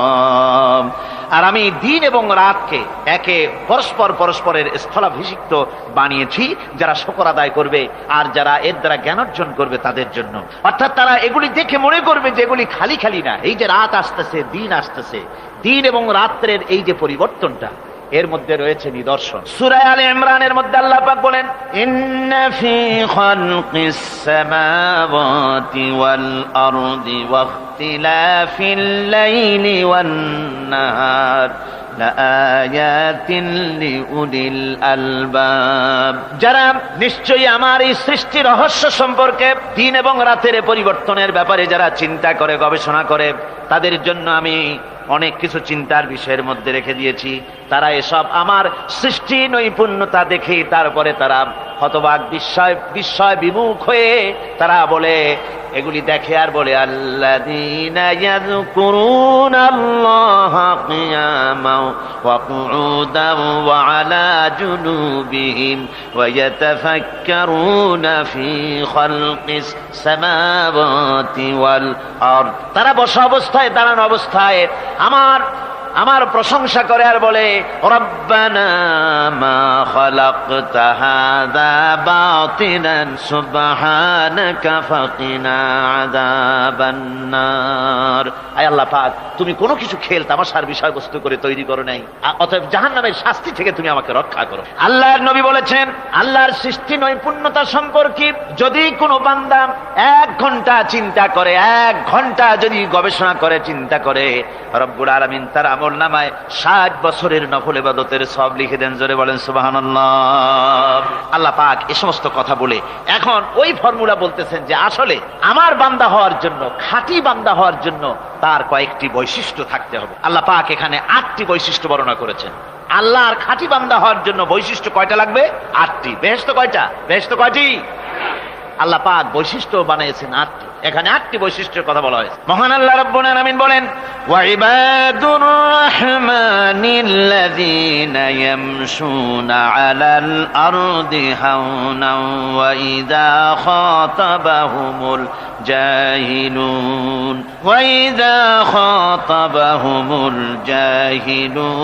ক্বালু সালামা। রহমানের খাঁটি বান্দা তারা, রহমানের আসল বান্দা তারা যারা নাকি জমিনের উপর থেকে যখন হাঁটে খুব বিনয় বিনম্রতার সাথে তারা চলে। ওয়াইদা খাতাবাহুমুল জাহিলুন, আর যখন জাহিলরা তাদের সঙ্গে কথাবার্তা বলতে আসে তখন তারা তাদেরকে বলে, তোমাদের প্রতি সালাম, এই বলে তারা চলে। অর্থাৎ এই 8টি বৈশিষ্ট্যের প্রথম বৈশিষ্ট্য ধরা হয়েছে চালচলনকে। ইমানদার খাঁটি বান্দা যারা, তাদের চাল চলন সম্পর্কে প্রথম বৈশিষ্ট্য ধরা হয়েছে। তার মানে হচ্ছে নির্লজ্জ, স্বৈরাচার, মাস্তান, গুন্ডা, বদমাশ, অত্যাচারী, এদের চাল চলন এক ধরন। আবার অন্যদিকে ব্যক্তিত্ব সম্পন্ন, মর্যাদাবান, এরপরে শিক্ষিত, ভদ্র, মার্জিত, তাদের চালচলন ভিন্ন ধরনের। এই 2 শ্রেণীর চালচলন কি একরকম হয় নাকি? একরকম হয় না। তার কারণ হচ্ছে ব্যক্তির চালচলনের মাঝেই তার অবস্থাটা বোঝা যায় যে আসলে লোকটি কেমন। আল্লাহ রাব্বুল আলামিন এই কথার দ্বারা এটা প্রমাণ করতে চান যে মোমেন বান্দা যারা হবে, আল্লাহর খাঁটি বান্দা যারা হবে, তাদের পরিচয় দেওয়া লাগবে না। তাদের চালচলন দেখে, তাদের হাঁটা দেখে, তাদের চলা দেখে, তাদের বলা দেখে, তাদের আচরণ দেখে লোকেরা বুঝতে পারবে যে ইনি হচ্ছেন আল্লাহর একজন খাঁটি বান্দা, একজন মোমেন ব্যক্তি, একথা বুঝতে পারবে। আর সে ব্যক্তি জমিনের উপরে চলবে খুবই বিনম্র ভাবে। কোরআনে কারিমে অন্য জায়গায় আল্লাহ রাব্বুল আলামিন বলেছেন, ওয়ালা তামশি ফিল আরদি মারহান ইন্নাকা লান তাখরিকাল আরদা ওয়া লান তাবলুগাল জিবালা তুলা। আমার জমিনের উপরে অহংকারের পদবরে হেঁটো না, আমার জমিনের উপরে অহংকার করে জমিনের উপরে হেঁটো না। তুমি জমিনের উপরে অহংকার করে হেঁটে পদাঘাত দিয়ে আমার এই জমিনকে ফাটায় দিতে পারবে না, আর তুমি লাভ দিয়ে আমার আকাশে, আমার পাহাড়ের উচ্চতাও তুমি ছাড়িয়ে যেতে পারবে না। অহংকার করে কেউ কি পায়ের আঘাত দিয়ে জমিনটাকে ফাটায় দিতে পারে? কি বলেন, পারবে? আর অহংকার করে লাভ দিয়ে পাহাড়ের উচ্চতাও কি কেউ ছাড়িয়ে দিতে পারবে? পারবে না। সুতরাং অহংকার, মোমেন ব্যক্তি যারা, তারা অহংকার করতে পারে না।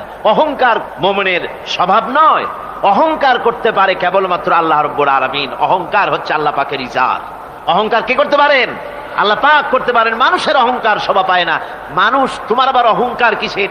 1 ফোঁটা নাপাক পানি দিয়ে যার জন্মের উৎস, এমন নাপাক পানি যা শরীর থেকে নির্গত হলে পরে গোসল করা ফরজ হয়ে যায়, এমন 1 ফোঁটা নাপাক পানি যার জন্মের উৎস, তার অহংকার কি? অহংকার করবেন আল্লাহ রাব্বুল আলামিন। হাদিসে কুদসির ভিতরে এসেছে, আল্লাহ পাক বলেছেন, যে ব্যক্তি অহংকার করে সেজন্য আমার চাদর নিয়ে টানাটানি করে। জোরে কোন নাউযুবিল্লাহি মিন যালিক। সুতরাং মোমেন বান্দা যিনি হবেন, আল্লাহর খাঁটি বান্দা, রহমানের খাঁটি বান্দা, সে ব্যক্তি কখনো জমিনের উপর অহংকারের সাথে চলাফেরা করবে না, বরং তার চাল চলন হবে অত্যন্ত বিনম্র। আর কি? আর হলো জাহিলদের সঙ্গে সে কোনো বিতর্কে লিপ্ত হবে না। জাহিলরা গালাগালি দেবে, গালাগালির জবাবে সে গালাগালি দেবে না। জাহিলরা অত্যাচার করবে, অত্যাচারের জবাবে সে অত্যাচার করবে না, বরং তাদেরকে দেখলে, তারা অত্যাচার করতে আসলে, তারা গালাগালি দিলে তাদের জবাবে ইতফা বিল্লাতি হি আহসান, তাদের জবাবে তাদেরকে সালাম দিয়ে সেখান থেকে তারা কেটে পড়বে। সূরা কাসাসে অন্য জায়গায় আল্লাহ রাব্বুল আলামিন একথা আবার এভাবে বলতেছেন, ওয়াইজা সামিউল লাগবা আ'রাদু আনহু ওয়া ক্বালু লানা আ'মালুনা ওয়া লাকুম আ'মালুকুম সালামুন আলাইকুম লা নাবতাগিল জাহিলিন। আল্লাহ পাক বলছেন যে যখন মুমিনেরা পরস্পরে মুমিনদের সাথে জাহিলদের যখন দেখা সাক্ষাৎ হয়ে যায়, যখন ঝগড়ায় লিপ্ত হতে চায়, তখন মুমিনেরা যারা মুমিন বান্দা, আল্লাহর খাঁটি বান্দা, তারা বলবে যে তোমাদের আমলের প্রতিফল তোমরা পাবা, আমাদের কৃতকর্মের ফল আমরা পাবো, সুতরাং তোমাদের প্রতি সালাম, তোমাদের সাথে আমাদের কোনো সম্পর্ক নাই, ঝগড়াঝাটি না করে তারা ফিরে আসবে। আল্লাহ পাক এরপরে বলেন, ওয়াল্লাযীনা ইয়াবীতুনা লিরাব্বিহিম সুজদান ওয়া কিয়ামা। রহমানের খাঁটি বান্দা তারাই আরেকটি বৈশিষ্ট্য, তাদের এই 2 নম্বরের বৈশিষ্ট্য এবার বলা হচ্ছে। রহমানের আল্লাহর খাঁটি বান্দার 2 নম্বরের বৈশিষ্ট্য সেটা হচ্ছে এই যে তারা রাত কাটায় তার রবের হুজুরে আল্লাহর দরবারে সেজদা দিয়ে দাঁড়িয়ে থেকে কান্দাকাটি করে তারা রাত গুজরান করে। জোরে বলেন সুবহানাল্লাহ। আর এর বিপরীত যারা, তারা রাত কাটায় রাতের বেলা মদ, জুয়া, সিনেমা, গান বাজনা, অশ্লীলতা, নাটক, হাবিজাবি, গল্প গুজব করে তারা তাদের রাত কাটায়। আর যারা মোমেন বান্দা, আল্লাহর বান্দা, যারা খাঁটি বান্দা, তারা এই রাত তারা আল্লাহর ইবাদতের ভিতর থেকে কান্দাকাটির মধ্য দিয়ে দাঁড়িয়ে দাঁড়িয়ে অথবা সেজদার ভিতরে তারা তাদের রাত কাটিয়ে দেয়। কোরআনে কারীম আল্লাহ রাব্বুল আলামিন একথা এভাবে বলেছেন, তাতাজাফা জুনুবুহুম আনিল মাদাজি'i ইয়াদউনা রাব্বাহুম খাওফান ওয়া তামআ। আমার মোমেন বান্দারা তাদের পার্শ্বদেশ এবং পৃষ্ঠদেশ বিছানার উপরে বেশি রাত থাকে না, তারা তাদের রবের প্রতি রবের ভয়, আল্লাহর ভয়, আশা এবং আশা পোষণ করে, আর তারা আল্লাহকে ভয় করে তারা বিছান থেকে নিজের পিঠকে আলাদা করে নিয়ে তারা রাতের বেলায় আমার কাছে কান্দে, আমার কাছে দোয়া করে, তারা কান্দে, ইবাদত করে। সূরা যারিয়াতের ভিতরে রব্বুল আলামিন বলতেছেন, কানু ক্বালিলাম মিনাল লাইলি মা ইয়াহজাউনা ওয়া বিল আসহারি হুম ইস্তাগফিরুন। আমার এই মুমিন বান্দাগুলি, আমার খাঁটি বান্দা যারা, তারা সারা রাত ঘুমায় না, রাতের একটা অংশ মাত্র তারা ঘুমায়, সারা রাত ঘুমায় না, একটা অংশ তারা ঘুমায়, আর বাকি অংশটুকুন শেষ রাত্রে তারা ওঠে আর আমার দরবারে তারা কান্দে, মাপ চায় আর কাঁদতে থাকে, চোখের পানি ফেলতে থাকে। আল্লাহ রাব্বুল আলামিন শেষ রাত্রে প্রথম আকাশে আসেন। হাদিস শরীফে এসেছে, প্রথম আকাশে আল্লাহ রাব্বুল আলামিন এসে দুনিয়ার মানুষকে ডাকেন, কে আছো? গুনাহ করে জীবন বোঝাই করে ফেলেছো, নাফরমানি করেছো, গুনাহ করেছো, অথবা বিপদে পড়েছো, ঋণগ্রস্ত হয়ে পড়েছো, অসুবিধায় পড়েছো, মামলা মোকদ্দমায় পড়েছো, আমার কাছে মাপ চাও, আমার কাছে সাহায্য চাও। এই সময় যে সমস্ত বান্দারা আরামের ঘুমকে হারাম করে আল্লাহর দরবারে কাঁদতে থাকে, তাহাজ্জুদের নামাজ আদায় করে যখন হাত তুলে কাঁদে, আল্লাহ পাক তখন এই দৃশ্য দেখে ফেরেশতাদের বলেন, ও আমার ফেরেশতারা, আমার ওই বান্দাগুলি কাঁদে কেন? সমস্ত মানুষ যখন ঘুমানো, এই বান্দাগুলি কাঁদে কেন বলো? ফেরেশতারা বলে, আল্লাহ তুমি তো ভালো করে জানো। ফেরেশতারা বলে, আল্লাহ পাক বলবেন, তবুও তোমাদের মুখ থেকে শুনতে চাই। ফেরেশতারা তখন বলবে, রব্বুল আলামিন তোমার বান্দা গুনাহ করেছে, জাহান্নামের ভয়তে তোমার কাছে কাঁদতেছে, তোমার ভয়তে কাঁদে, জাহান্নামের ভয়তে কাঁদে। আল্লাহ জিজ্ঞেস করেন, ফেরেশতারা, ওরা যে আমার ভয়তে কাঁদে, ওরা কি আমারে দেখছে নাকি? ফেরেশতারা বলেন, না খোদা তোমারে দেখে নাই। আল্লাহ পাক বলেন, ওরা আমার যে জাহান্নামের ভয়তে কাঁদে, ওই জাহান্নাম তারা দেখেছে নাকি? ফেরেশতারা বলে, না আল্লাহ, তোমার জাহান্নাম ওরা দেখে নাই, তোমার বেহেশত কিছুই দেখে নাই।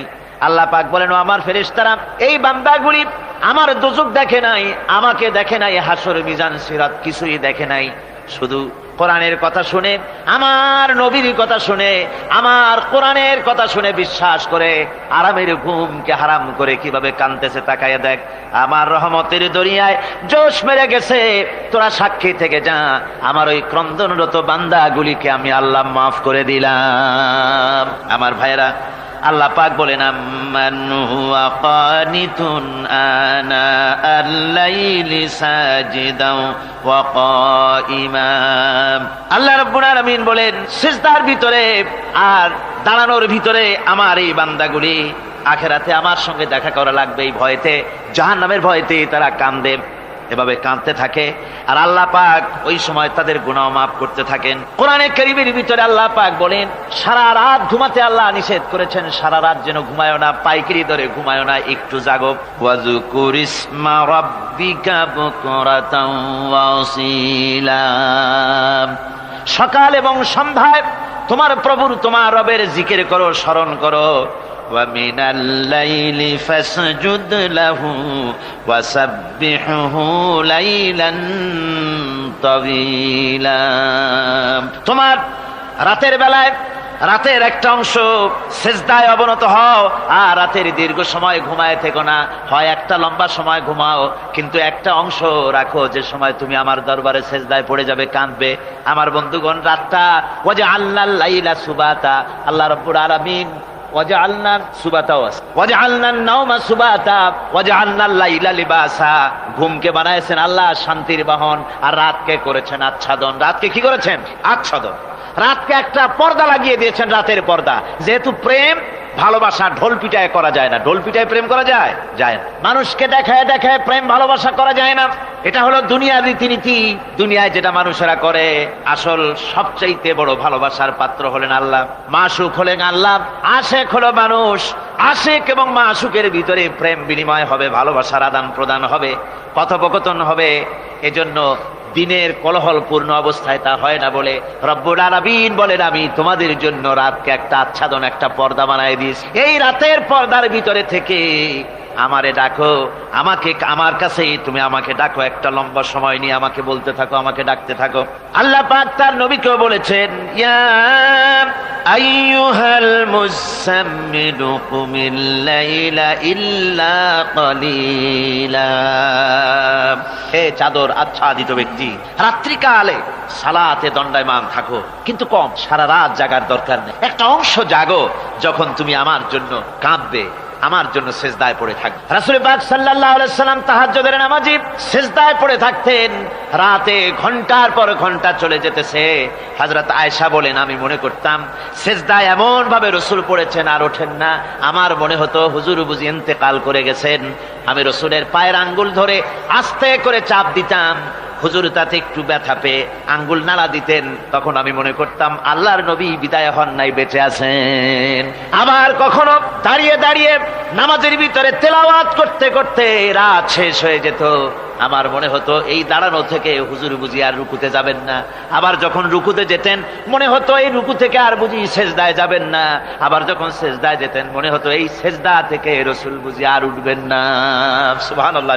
সাহাবায়ে কেরাম জিজ্ঞেস করতেন হে রাসূল, হযরত আয়েশা জিজ্ঞেস করে হে রাসূল আপনি এত কাঁদেন কেন, এত ইবাদত করেন, এত রাত জাগেন? হযরত আয়েশা বলেছেন আল্লাহ নবী দাঁড়িয়ে দাঁড়িয়ে তেলাওয়াত করতে করতে, দাঁড়িয়ে দাঁড়িয়ে নামাজ পড়তে পড়তে পাও মোবারক, কদম মোবারক এমন ভাবে ফুলে যেত সকালবেলায় জুতার মধ্যে পাও ঢুকতো না। সুবহানাল্লাহ। এইভাবে রাসূল পাক কষ্ট করতেন। জিজ্ঞাসা করো এত ইবাদত কেন করেন? আপনার তো আগের পিছের সমস্ত গুনাহ আল্লাহ মাফ করেছেন, কোনো গুনাহ আপনার নাই, তবু আল্লাহ বলে দিয়েছেন নবী আপনার আগের পিছের সব মাফ, তারপরেও এত কাঁদেন কেন? আল্লাহর নবী বলেছেন ও সাহাবীরাও আমার স্ত্রীরা শোনো, আমি কি আমার বান্দার, আমি আমার আল্লাহর শুকরগুজারকারী বান্দায় কি আমি পরিণত হব না? যে আল্লাহ আমাকে এত নিয়ামত দিয়েছেন, আমি কি সেই আল্লাহর শুকরগুজার হব না? রাসূলুল্লাহ ভাবে কাঁদতেন। সুতরাং প্রত্যেকটি মুসলমানকে রাতের বেলায় আল্লাহর দরবারে হাত তুলে কাঁদতে হবে, মোনাজাত করতে হবে, রব্বুল আলামিন যে গুনাহ করেছি, আমি যত গুনাহ করেছি, আমাকে তুমি নেয়ামত যা দিয়েছো, এই নেয়ামত তুমি না দিলেও পারতে, তুমি দয়া করে দিয়েছো। এভাবে যদি মানুষ কান্দে আল্লাহ এই অপরাধ করেছি, অপরাধের কথা যদি স্মরণ করে আর কাঁদতে থাকে, আল্লাহ রব্বুল আলামিনের রহমত তার উপরে তখন পড়তে থাকে। আর এই তাহাজ্জুদ গভীর রাতের কান্দাকাটি, এই জন্য আল্লাহ পাক বলেন এর আসল ব্যাপারটা হলো ইন্না নাশিআতাল লাইলি হিয়া আশাদ্দু ওয়াতআন ওয়া আকওয়ামু কিলা। আসল ব্যাপার হলো এই প্রকৃতপক্ষে রাতের বেলায় যে নামাজটা হয়, শয্যাতে ত্যাগ করে মানুষ যে নামাজ পড়তে দাঁড়ায়, এতে করে তার আত্মসংযমের ট্রেনিং হয়ে যায়, আল্লাহর সঙ্গে মহব্বত কায়েম হয়ে যায়। ইসলামী আন্দোলনের বিজয়ের জন্য কর্মীদের এটা সবচাইতে বড় ওষুধ।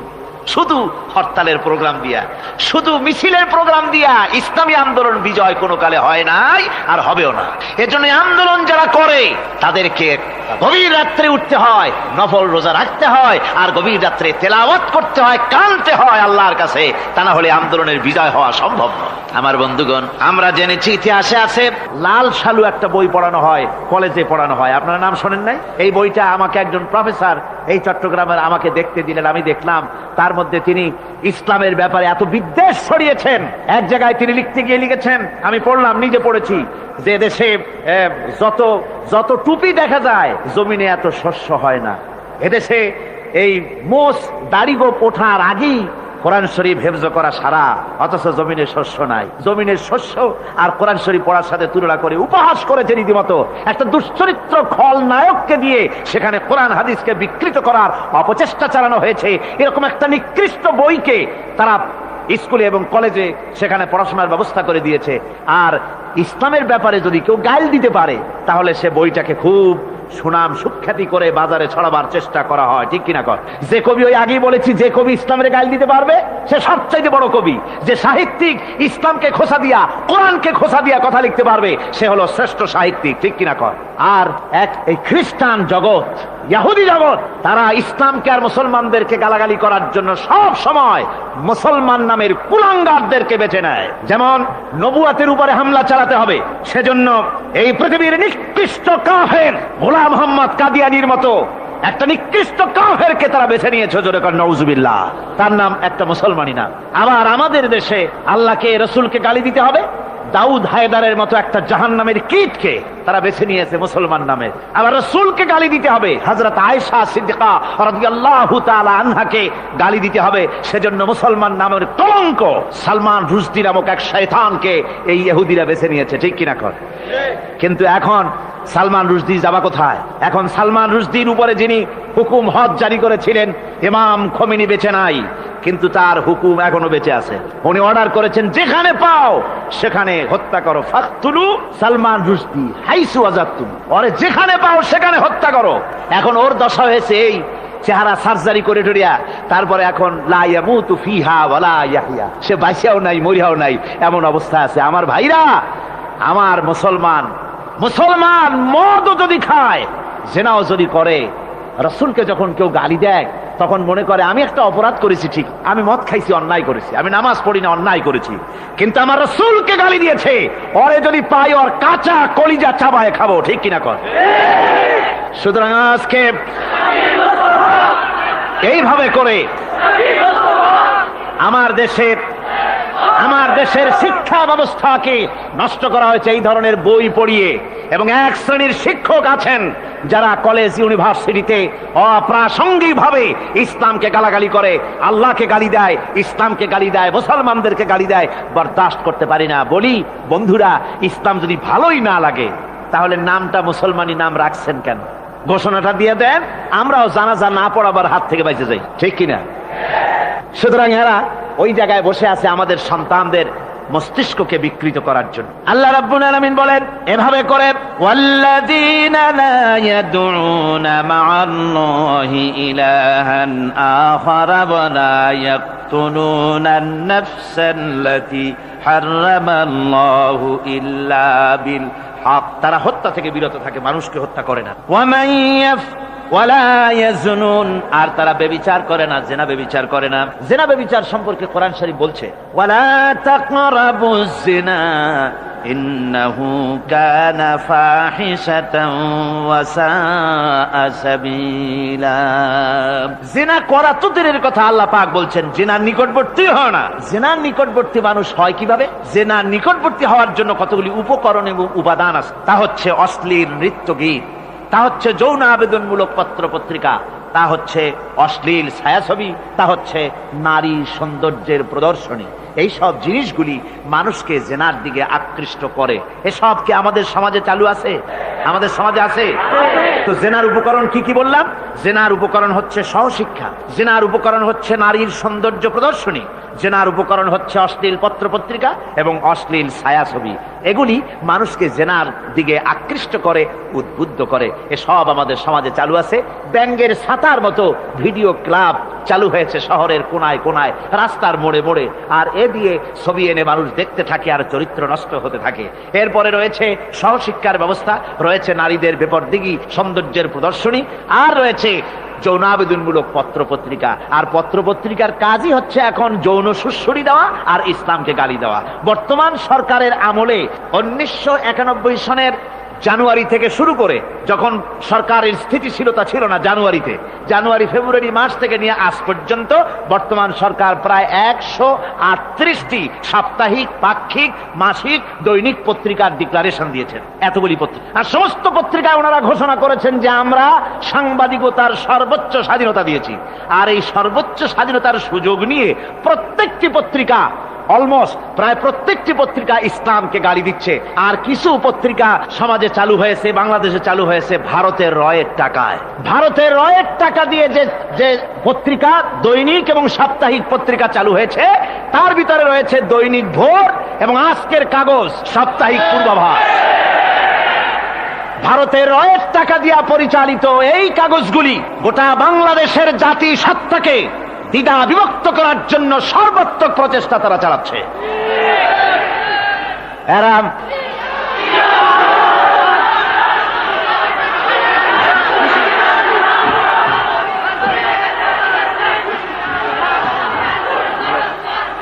আমার বন্ধুগণ, এ ধরনের একটা না, প্রয়োজন হলে সব নাম আমরা তুলে ধরবো। ভারতের টাকা দিয়ে, ভারতের রয়ের টাকা দিয়ে তারা এভাবে পত্রিকা তৈরি করে গোটা বাংলাদেশের স্বাধীনতা, সার্বভৌমত্ব এবং অস্তিত্বের উপরে আঘাত হানতেছে। শুধু তাই নয়, তারা ইসলামের উপর আঘাত হানছে। আলেম এবং পীরেদের বিরুদ্ধে বক্তব্য তারা পত্রিকার ভিতরে, সমালোচনামূলক কথাবার্তা তারা লিখছে। এমন একটা সাপ্তাহিক পত্রিকা কম পাবেন যেখানে ইসলামকে, ইসলামী আন্দোলনকে কিছু না কিছু খোঁচা মারা না হচ্ছে। ঠিক কিনা কর? যারা বলেন ঠিক কিনা? তো এইভাবে করে তারা ষড়যন্ত্র চালিয়ে আমি সেদিন ঢাকায় বলেছিলাম যে বর্তমান মহিলা সরকার চলছে বলে আমরা কথা বলছি না, কিন্তু আমাদের একটা ধৈর্য আছে। আমরা সরকারকে সময় দিচ্ছি এগুলিকে কন্ট্রোল করার জন্য। শাসনতান্ত্রিক অ্যাকশন নেওয়া উচিত গভর্নমেন্টের। শাসনতন্ত্রে কি আছে? শাসনতন্ত্রে, সংবিধানে, কনস্টিটিউশনে লেখা আছে যে নাগরিকদের কোন ধর্মীয় অনুভূতিতে আঘাত লাগতে পারে এমন কোন কথা, এমন কোন বক্তব্য কেউ লিখতেও পারবে না, বলতেও পারবে না। সেটা দণ্ডমূলক শাস্তি, এটা শাস্তি হবে তার। এ ধরনের কথা লেখা আছে। এটা লেখা থাকা সত্ত্বেও যারা ইসলামের বিরুদ্ধে কথা বলে, পত্রিকার মাধ্যমে যারা এগুলি লেখে, এগুলির বিরুদ্ধে গভর্নমেন্টের হাত দিতে, অ্যাকশন নিতে অসুবিধা কোথায়? আমরা সময় দিচ্ছি সরকারকে, তারা এই জিনিসগুলি দেখুক এবং অ্যাকশন নিক। যদি তা না হয় তাহলে জনগণের তো ইসলামের, এদেশের মুসলমান বৃহত্তর জনসংখ্যা, জনগোষ্ঠী হচ্ছে মুসলমান, ইসলামের বিরুদ্ধে, তার আল্লাহর বিরুদ্ধে, রসুলের বিরুদ্ধে, মুসলমানদের সবচাইতে প্রিয় জিনিসগুলির বিরুদ্ধে কেউ যদি কথা বলে, মুসলমানেরা তা বেশি দিন বরদাস্ত করবে না।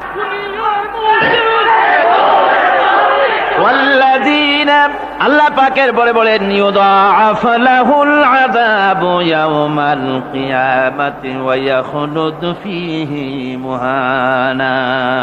এই সব কাজ যারা করবে, আল্লাহকে বাদ দিয়ে যারা আল্লাহকে বাদ দিয়ে অন্যকে মাবুদ বলে ডাকবে আর হত্যা করবে, জিনা করবে, আল্লাহ বলেন তাদেরকে কিয়ামতের দিন পুনঃ পুনঃ আযাব দেওয়া হবে। আর তাদেরকে ওয়ায়াখলুদ ফীহি মুহানা, তারা বড় লাঞ্ছনার জীবন যাপন করবে, সেখানে লাঞ্ছনার সাথে তারা বসবাস করবে। ইল্লা মান তাবা ওয়া আমানা ওয়া আমিলা আমালান সালিহান ফাউলাইকা ইউবাদদিলুল্লাহু সাইয়্যাতিহিম হাসানাত ওয়া কানা আল্লাহু গফুরার রহিমা। ইল্লা মান তাবা, এই সমস্ত আযাব থেকে বাঁচবে কারা? বাঁচবে সেই সব লোক যারা তওবা করেছে, এবং নেক আমল করেছে, ফাউলাইকা ইউবাদদিলুল্লাহু সাইয়্যাতিহিম হাসানাত, আল্লাহ রাব্বুল আলামিন তাদের অন্যায় ত্রুটিপূর্ণ কাজগুলিকে ভালো দিয়ে বদলে দিবেন। সুবহানাল্লাহ ওয়া বিহামদিহি। ওয়া কানা আল্লাহু গফুরুর রহিমা, আর আল্লাহ পাক হচ্ছেন বড় ক্ষমাশীল এবং দয়াবান। এই সুসংবাদ তাদের জন্য যাদের জীবন নানা প্রকারের অপরাধে কলঙ্কিত করেছে যারা, এবং নিজেদেরকে সংশোধন করতে এখন ইচ্ছুক। জীবনে বহু গুনাহ করেছে, হারামি, বদমাশি, জিনা, ব্যভিচার করেছি, এখন জীবনকে সংশোধন করতে চায়, এদের জন্য আল্লাহ রাব্বুল আলামিন এই সাধারণ ক্ষমা ঘোষণা করেছেন, জেনারেল এমনেস্টি ঘোষণা করেছেন। সাধারণ ক্ষমা ঘোষণা করে দিলে যে তোমরা এখনো যদি হেদায়েত হতে চাও, চূড়ান্ত ধ্বংস থেকে যদি বাঁচতে চাও, তাহলে আমি তোমাদের জন্য তওবার পথ খুলে রেখেছি। আল্লাহ যদি এই তওবার পথ খুলে না দিতেন, তাহলে মানুষ হতাশায়, নিরাশায় শয়তান হয়ে যেত। তার মানে আরো পাপ করত। যখন আর কোনো গুনাহ যখন মাফই হবে না, তখন আর কি করা যায়? আরো বেশি পাপের মধ্যে লিপ্ত হয়ে যায়। আমার ভাইরা, আল্লাহ রাব্বুল আলামিন মানুষের জন্য তওবা করার জন্য, গুনাহ মাফের জন্য দরজা খুলে রেখেছে। ইবনে জারীর তাবারীর একটি বর্ণনা এসেছে, হযরত আবু হুরায়রা রাদিয়াল্লাহু তাআলা আনহু তিনি বলছেন যে আমি ইশার নামাজ পড়ে মসজিদে নববী থেকে ইশার নামাজ পড়ে ঘরে আসতেছিলাম। ঘরে আসার সময় দেখি আমার দরজার কাছে একজন মহিলা দাঁড়ান। সে আমাকে সালাম বলল, আমি তাকে তার সালামের জবাব দিয়ে ঘরের মধ্যে প্রবেশ করলাম। কিছুক্ষণ পরে মহিলা দরজায় নক করলেন। আমি দরজা খুলে জিজ্ঞেস করলাম, কি চাও? তিনি বললেন যে আমি শয়তানের ওয়াসওয়াসায় পড়ে জিনা করেছি, এবং এই জিনা করার পর আমি গর্ভবতী হয়েছি, এরপরে একটা সন্তান হয়েছে, আমি সেই সন্তানকেও মেরে ফেলে দিয়েছি। এখন আমার বাঁচার পথ, আমার এখন এই গুনাহ মাফ হওয়ার পথ। হযরত আবু হুরায়রা রাদিয়াল্লাহু তাআলা আনহু বলছেন যে অসম্ভব, তোমার এই গুনাহ মাফ হবে। মহিলা তখন যাওয়ার সময় কাঁদতে কাঁদতে কপালে আঘাত করতে করতে যাচ্ছিল যে আরে শরীরের এই রূপ, এই যৌবন, এই সৌন্দর্য কি তৈরি হয়েছিল জাহান্নামের আগুনে জ্বলার জন্য? এইভাবে করে চিৎকার দিতে দিতে মহিলা যান। হযরত আবু হুরায়রা বলেন, আমি সকালবেলায় আল্লাহ রাসূলের সঙ্গে ফজরের নামাজ আদায় করে আল্লাহর নবীকে ঘটনা শোনালাম। বললাম, হে রাসূল, আমি তো মহিলাকে এইরকম জবাব দিয়ে। হযরত আবু হুরায়রা দৌড়ে গেলেন, বললেন, আমি ছুটতে লাগলাম, এমন ভুল আমি কথা বলেছি। মহিলা তো হতাশ হয়ে গিয়েছে। তিনি খুঁজতে খুঁজতে মহিলাকে পেয়ে গেলেন, যে বলেন, ও মহিলা, আল্লাহর হাবিব তোমার সম্পর্কে এই কথা বলেছেন, তুমি যদি তওবা করো আল্লাহ রাব্বুল আলামিন তোমাকে মাফ করে দিবেন, আর তোমার দোষ ত্রুটিগুলির বিনিময় আল্লাহ তোমাকে নেক দিয়ে বদলায় দিবেন, তোমাকে আল্লাহ মাফ করবেন। মহিলা শোনা মাত্র আল্লাহু আকবার বলে চিৎকার মেরে সিজদায় পড়ে গেলেন। তিনি প্রাণ ভরে কাঁদলেন আর বললেন, আল্লাহ তোমার দরবারে শুকরিয়া আদায় করি যে আমার মতো গুনাহগারের জন্য তুমি যে তওবার দরজা খোলা রেখেছো। তিনি তার নিজের দাসীকে এবং তার বাচ্চাকে, কৃত দাসীকে আল্লাহ শকরার্থে মুক্ত করে দিলেন। আমার ভাইয়েরা, এভাবে করে যারা নাকি আল্লাহর দরবারে যারা এভাবে মাপ চায়, আল্লাহ পাক তাদেরকে মাফ করে দিবেন। তওবা করার জন্য রব্বুল আলামিন পথ খুলে রেখে দিয়েছেন। আবার অন্য হাদিসে এসেছে হযরতে রাসূল পাক সাল্লাল্লাহু আলাইহি ওয়াসাল্লামের কাছে এক বৃদ্ধ এসে বলেছিলেন, হে আল্লাহর নবী, আমি যত গুনাহ করেছি সমস্ত গুনাহ যদি দুনিয়ার মানুষেরকে ভাগ করে দেওয়া হয়, তাহলে একযোগে সব মানুষকে তা ডুবাইয়া ছাড়বে, এত গুনাহ আমি করেছি। এমন কোন গুনাহ নাই যে আমি করি নাই। হে আল্লাহ রাসূল, আমার এই গুনাহ মাফ হবে না? আল্লাহর নবী বলেন, তুমি কি মুসলমান হয়েছো? লোকটি বলল, হুজুর, আমি মুসলমান হয়ে গেছি। আশহাদু আল্লা ইলাহা ইল্লাল্লাহু ওয়াহদাহু লা শারীকা লাহু ওয়া আশহাদু আন্না মুহাম্মাদান আবদুহু ওয়া রাসূলুহু। পড়েন সবাই, আশহাদু আল্লা।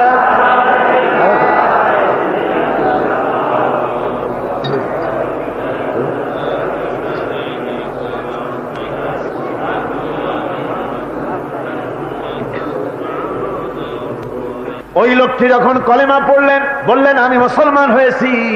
আল্লাহ নবী বলেন, শোনো আল্লাহর বান্দা, তুমি যখন কলেমা পড়েছো, তোমার পেছনের তামাম জিন্দেগির সমস্ত গুনাহ খাতা আল্লাহ রাব্বুল আলামিন মাফ করে দিয়েছেন। শুধু মাফ করেন নাই, আরো কি করেছেন?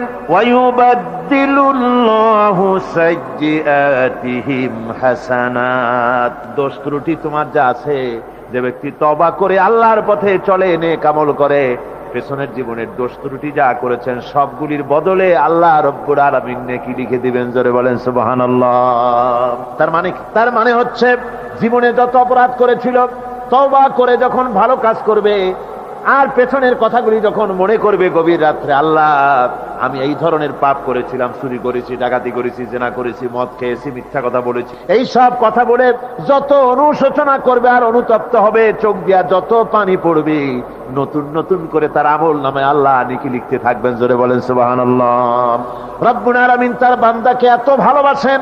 একজন সাহাবী কতগুলি পাখির বাচ্চা নিয়ে রাসূলের কাছে হাজির হয়েছেন। আল্লাহর নবী বলেন, এই পাখির বাচ্চাগুলি আনলা কেন? সাহাবী বলেন, হুজুর এই পাখির বাসাটা ভেঙে গিয়েছিল, বাচ্চাগুলি যখন ধরলাম ওর মা আমার মাথার উপরে ঠোকরাতে লাগলো, সে নিজের জীবনের মায়াকে উপেক্ষা করে বাচ্চাগুলিকে হেফাজত করার জন্য আমার উপরে ঝাঁপিয়ে পড়লো। আমি নিয়ে এসেছি এখানে, এই দেখুন ঘরের মধ্যে ঢুকেছে, এখানে ওই পাখিটা এসেছে।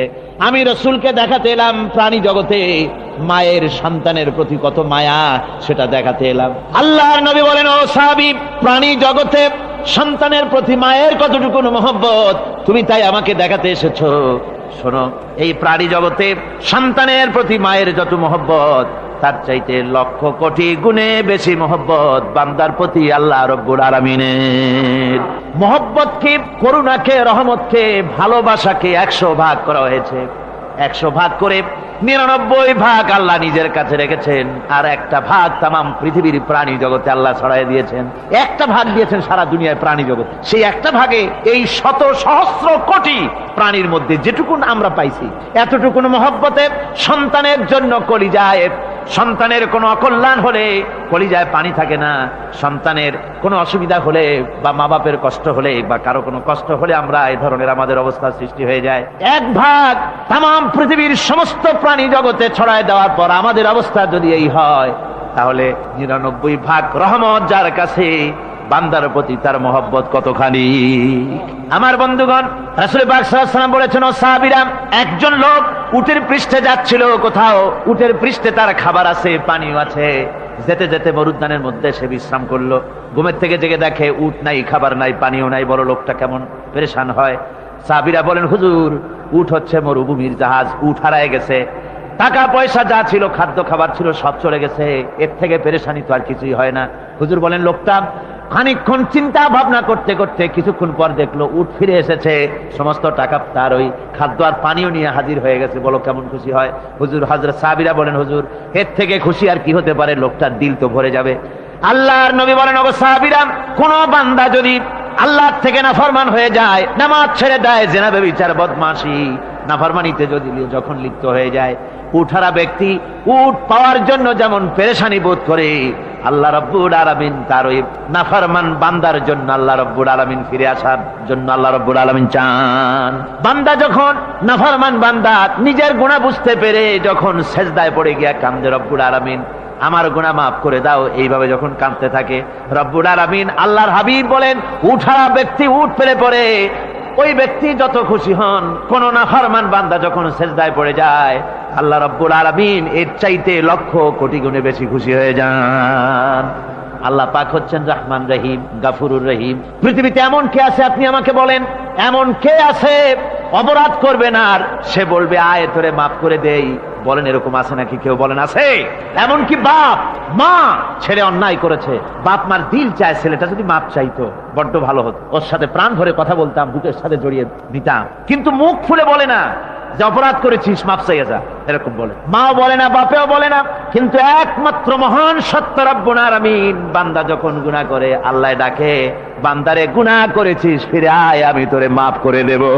গুনাহ করেছিস ফিরে আয়, জিনা করেছিস ফিরে আয়, মদ খেয়েছিস ফিরে আয়, মানুষ হত্যা করেছিস ফিরে আয়, কুফরি করেছিস ফিরে আয়, আগুন পূজা করেছিস ফিরে আয়, মাটি পূজা করেছিস, সূর্য পূজা করেছিস, যা করেছিস না কেন ফিরে আয়, আমাকে ডাক দে, আমি তোর জিন্দেগির গুনাহ আমি আল্লাহ মাফ করে দেব।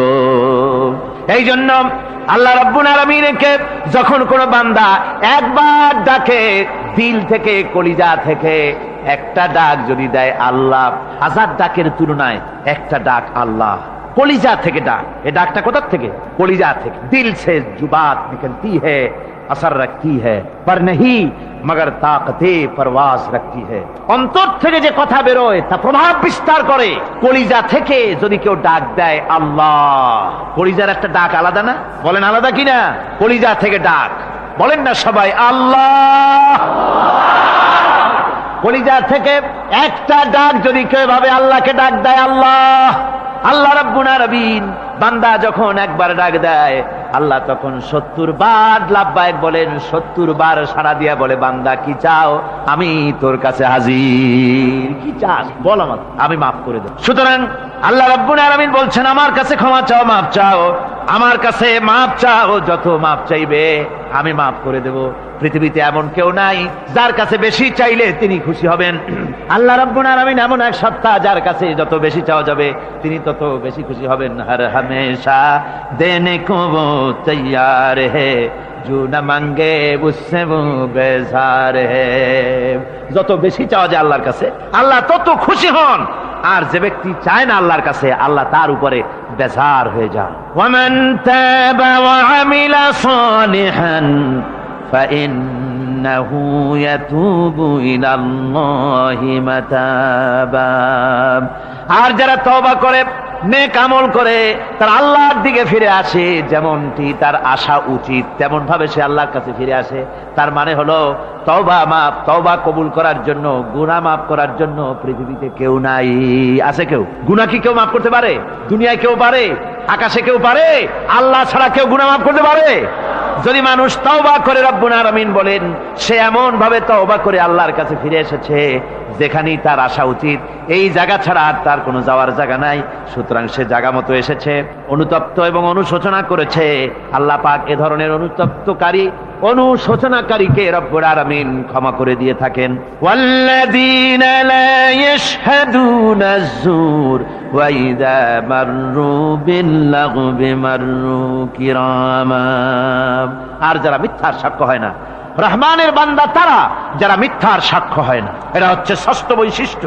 আর তারা কোনো অনর্থক, কোনো নিরর্থক কোনো কাজ যদি দেখে, ঘটনা দেখে, সেখান থেকে তারা শরীফ মানুষের মতো, একেবারে নিতান্ত ভদ্র মানুষের মতো সেখান থেকে কেটে পড়ে। গান বাজনা হচ্ছে, নাটক হচ্ছে, অশ্লীলতা হচ্ছে, গালাগালি হচ্ছে, অনর্থক কোনো কাজ হচ্ছে, নিরর্থক কোনো অনুষ্ঠান কিছু একটা হচ্ছে, ওখান থেকে একটা ভদ্রলোকের মতো, যেমন কোনো দুর্গন্ধময় জায়গা থেকে মানুষ যখন যায় নাকে রুমাল দিয়ে আস্তে করে সেখান থেকে পাশ কেটে চলে যায়, ঠিক কিনা? ঠিক ওইভাবে করে আল্লাহ পাক বলছেন আমার মুমিন বান্দারা এই ধরনের কোনো অনর্থক, নিরর্থক যে কাজের মধ্যে কোনো পরকাল নাই, আল্লাহ নাই, দুনিয়ার মানুষের স্বার্থ নাই, দেশের স্বার্থ নাই, রাষ্ট্রের স্বার্থ নাই, জনগণের স্বার্থ নাই, এই ধরনের সমস্ত গাল গপ্প, নাটক, উপহাস, এই ধরনের মজা, এই ধরনের অনুষ্ঠান যখন দেখে আমার মুমিন বান্দারা সেখানে দাঁড়ায় না।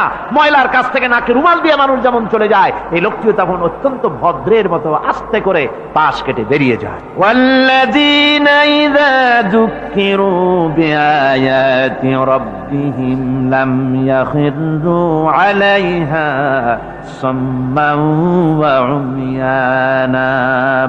আর আমার বান্দাদের 7 নম্বরের, রহমানের বান্দা, খাঁটি বান্দা যারা, তাদের 7 নম্বরের বৈশিষ্ট্য হচ্ছে এই যে ওই সমস্ত বান্দারা তাদের কাছে যখন আমার আয়াতকে শোনানো হয়, আমার কোরআন তেলাওয়াত করে আমার আয়াত পড়ে যখন নসিহত শোনানো হয়, তখন তারা বোবার মতো, বধিরের মতো বসে থাকে না।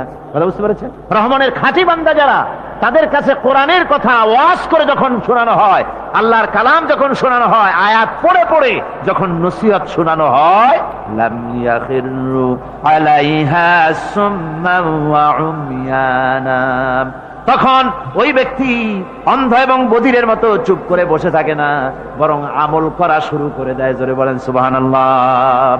যখন সে জানলো যে এগুলি হলো আল্লাহর বিরোধী কাজ, এগুলি আল্লাহর কাজ, আল্লাহ রসুলের কাজ, তখন তা পালন করা শুরু করে দেয়। এই 5 দিন ধরে কোরআনের যে কথাগুলি হলো, এই কথাগুলি শোনার পর আপনারা কি বসে থাকবেন?